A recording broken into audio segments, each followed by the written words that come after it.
Kembali di sesi terakhir Rakyat Bersuara, ini ada banyak hal baru yang kemudian disampaikan. Tadi Pak Oto menyampaikan hal-hal yang belum pernah disampaikan sebelumnya terkait dengan AD Sekrup dan mohon maaf tadi ada bagian daging yang kemudian memunculkan sebuah kejanggalan baru. Apakah ini kejanggalan atau tidak? Tentu ini patut disidangkan kembali misalnya lewat bukti baru nanti yang dikumpulkan oleh pihak penasihat hukum untuk kemudian disidangkan kembali. Dan tadi ada informasi, saya ulangi sekali lagi, bahwa pekan depan rencananya ya PK atau peninjauan kembali Jessica Wongso akan juga dilakukan atau didaftarkan oleh tim kuasa hukum, termasuk salah satunya adalah Pak Oto Hasibuan yang menjadi tim kuasa hukum utama.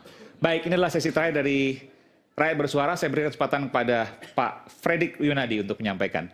Jangan terlalu panjang Pak Fredrik, silakan. Oke, pertama saya memberitahukan bahwa putusan Mahkamah Konstitusi itu adalah erga omnes. Bahwa dalam hal ini yang erga omnes ini dalam berkekuatan hukum, tetapi itu amar putusannya, bukan pertimbangan hukumnya. Dengan demikian, Hakim Eman itu menggunakan pertimbangan sebagai alas hukum, tentu itu adalah melampaui kewenangannya, itu pelanggaran kode etik yang cukup berat.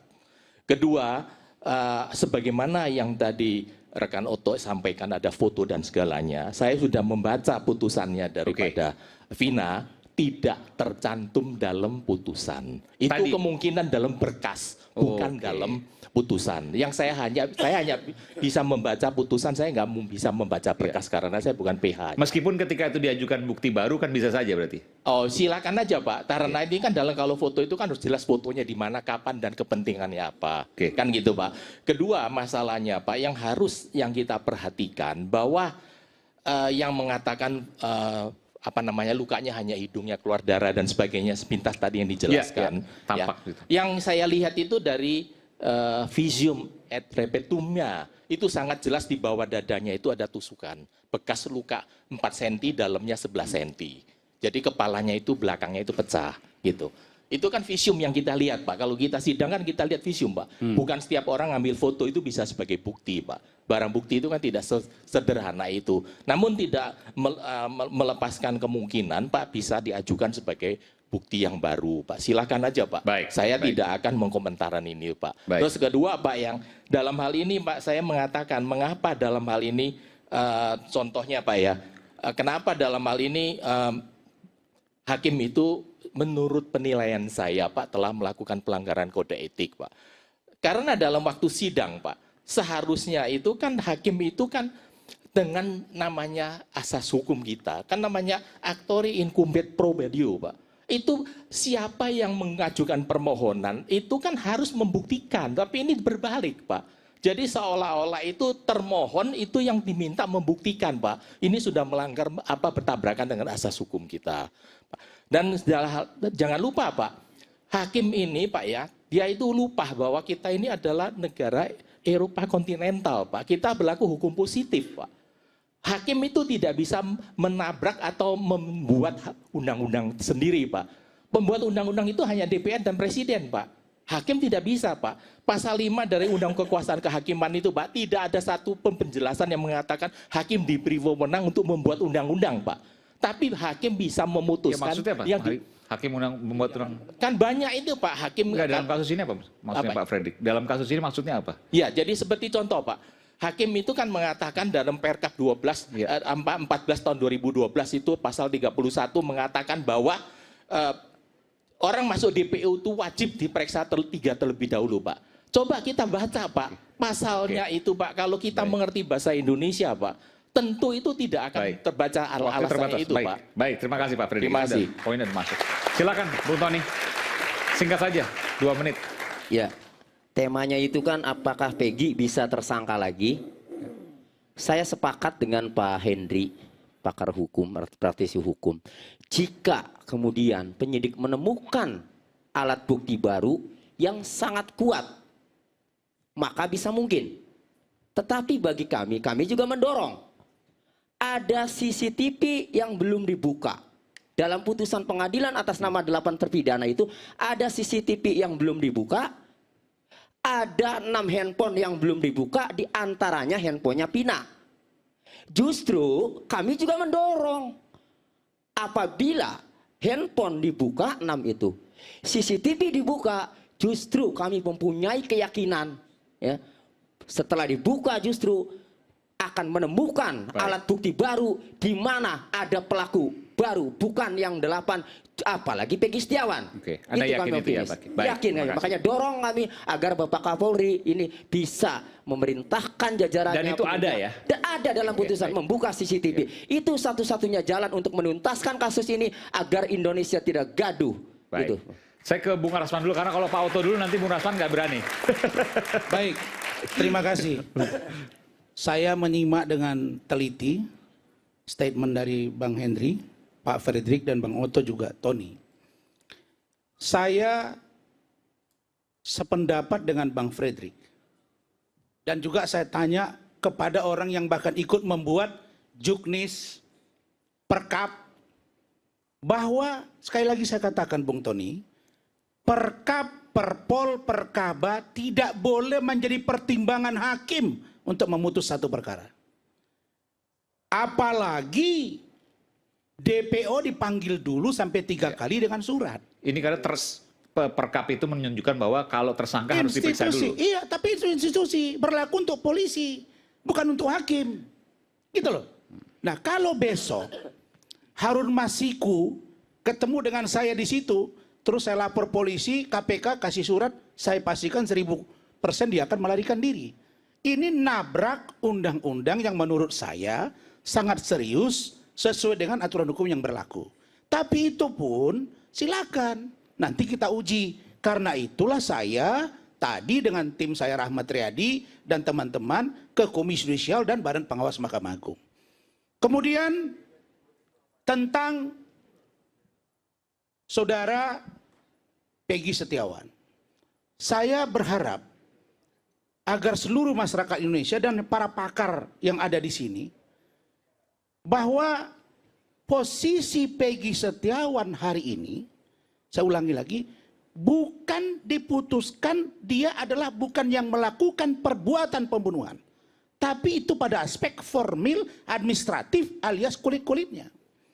Nah, kalau besok ditemukan 2 alat bukti yang sah secara hukum, maka polisi beri ruang kepada dia untuk membuktikan bahwa Peggy Peron adalah Peggy Setiawan. Ini logika hukum kita begitu. Nah, karena itu saya setelah mencermati begitu sengkarutnya persoalan kasus Peggy Setiawan dan almarhumah Vina ini, dan Eki, saya jawab begini Bang Oto. Saya ini kebetulan dipercaya jadi pengacaranya Suroto. Suroto itu Bang Henry, Bang Fredrik, adalah orang pertama yang menemukan almarhumah Vina dan Eki di flyover Talun. Singkat saja Bung Rasman, karena waktu terbatas. Iya, jadi saya percepat. Di situ Bang, ketika ditemukan, memang dia saksikan sendiri dan dia yang membawa ke rumah sakit bersama 2 polisi, memang mukanya hancur, kemudian celana dalamnya itu memang melorot Bang. Ini fakta dan itu disampaikannya kepada polisi, dan ketika rekonstruksi Suroto itu dibawa oleh penyidik dan 3 orang pelaku tertangkap, mereka menunjukkan jadi pemerkosaan, pembunuhan itu dilakukan di kebun kosong, bukan di flyover. Setelah mereka perkosa, mereka bunuh, dan mereka menunjukkan ini ada balok yang kami gunakan untuk memukul Eki dan saudara atau almarhumah Vina. Jadi itu. Nah, yang terakhir, saya mohon maaf sebesar-besarnya kepada para netizen, karena saya sudah hampir 2 bulan dibully Bang Oto, Bang Henry. Mohon maaf, saya dengan keluarga sudah rapat dan tim. Saya nggak bisa toleransi ketika saya masih hidup dibilang mati. Ketika muka saya disamakan dengan babi. Ada juga Bang dengan babi Bang. Ketika saya bicara disamakan dengan monyet. Ketika muka saya disamakan dengan kodok. Maka besok jam 10 pagi, saya akan melaporkan 4 akun ke salah satu Polres atau Polda Metro Jaya. Agar orang-orang yang begini diproses secara hukum. Plus 1 orang, oknum pengacara. Yang saya lihat menyerang saya secara pribadi tapi tidak mampu berargumentasi secara hukum. Itu saja. Oke, baik. Terima kasih. Baik. Terima kasih. Silakan, Pak Oto. Terima kasih. Saya singkat aja, kalau soal apakah Peggy bisa diproses atau tidak, saya ambil alih lah pendapatnya Pak Henry, Prof. Henry ya. Ini profesor kita ini Prof. Henry. Nah kemudian mengenai soal tadi Pak Frederick, kalau tadi tim saya mengatakan itu ada di dalam putusan, tapi Anda mengatakan bahwa itu ada mungkin dalam berkas. Kalau itu tidak dalam putusan, tetapi ada dalam berkas, lebih bahaya lagi. Berarti ada yang menyembunyikan barang bukti. Lebih bahaya lagi. Ya. Berarti barang bukti ada, kenapa nggak ditampilkan di perkara itu? Lebih berbahaya Pak Frederick. Itu lebih luar biasa. Itu yang kedua.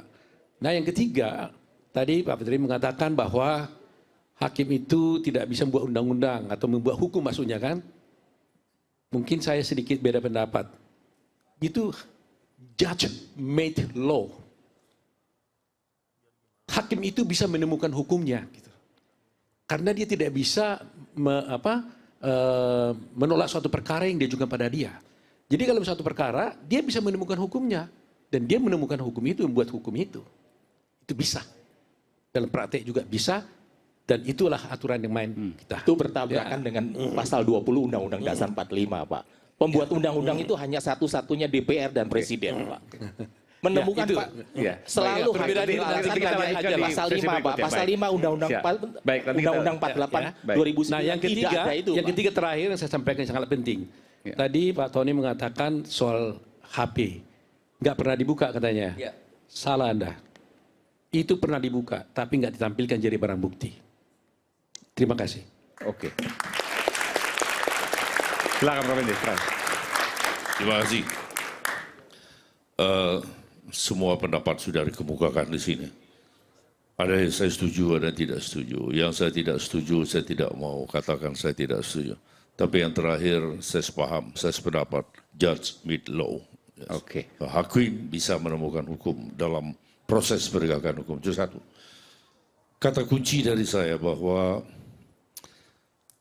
kepada semua aparat penegak hukum, mari bekerja secara profesional dan berkeadilan. Selama ini profesional tapi tidak berkeadilan, ada yang berkeadilan dalam tanda kutip tujuannya tapi tidak profesional. Terima kasih, itu aja kata kunci dari saya. Berkeadilan luar biasa. Last but not least, Peggy singkat saja. Apa yang menjadi harapan Peggy? Peggy tadi dikatakan bahwa ketika dilakukan gugatan kembali tidak akan mungkin. Tapi bisa jadi diselidiki lagi, mungkin. Meskipun saya nggak tahu apakah itu akan dilakukan tidak. Tapi saya ingin mendengarkan apa yang menjadi harapan Peggy yang sekarang ada di dalam benak Peggy, yang ingin Peggy sampaikan kepada seluruh pemirsa dimanapun berada di seluruh Indonesia dan mungkin di luar negeri. Silakan. Ya semoga kebenaran bisa terungkap. Semoga kebenaran bisa terungkap. Singkat, padat, jelas. Baik. Pemirsa, 2 anak manusia yang masih remaja hilang nyawa. 8 tahun berlalu, jalan mencari keadilan masih buntu. Setelah Peggy, sidang peninjauan kembali mantan terpidana Saka Tatal digelar pekan depan.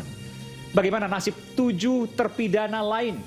Jalan cerita kasus Vina tampaknya masih panjang. Dan juga